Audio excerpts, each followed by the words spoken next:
What would be what's kind of your definition of manifestation? Because I know there's so many people who speak about it, and I feel like I can really dive in with you spiritually on what your kind of interpretation of it is. Manifestation is, as you know, in the Abraham language, the absence of resistance. And in that absence of resistance, we realign with our attracting power. So let me put this more simply. Whatever it is that we believe, whatever we think about, whatever we bring energy to, we create more of.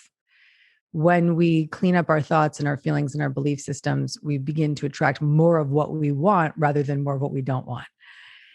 Energetically, we become a match for what we want.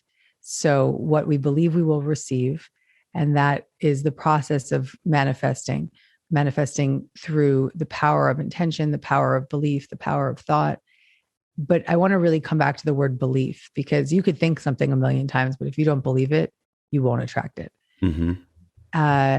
Manifesting is the natural order. It's the natural law. It's not something that one person has and some person doesn't have access to. It's like any art. You can master it. You can attune to it.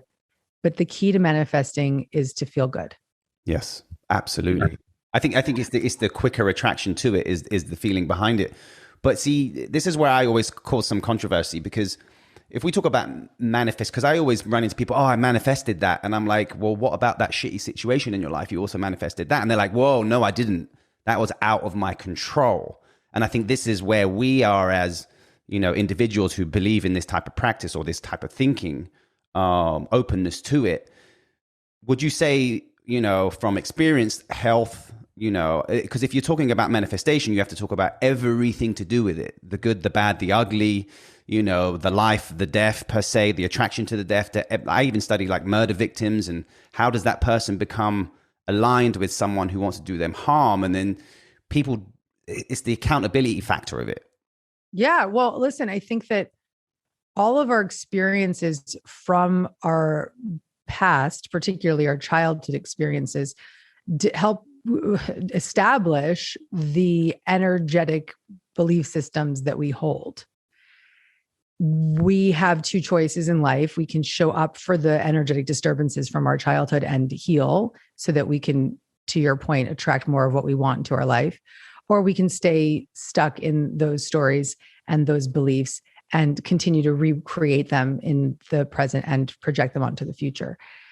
So we have that responsibility to show up for ourselves and our history so that we can be more of a positive point of attraction in the present.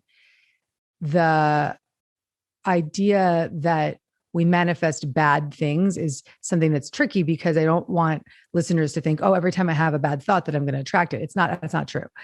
It's when you bring momentum, as Abraham would say, bring momentum to those thoughts.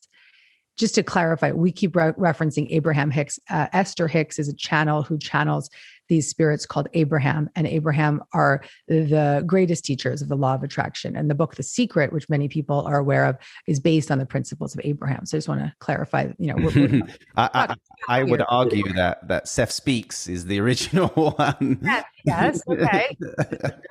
and either Seth or Abraham the originator? No, I mean, these messages and principles, true, universal. I think that probably most well known would be The Secret, and this is what people are really would reference most frequently.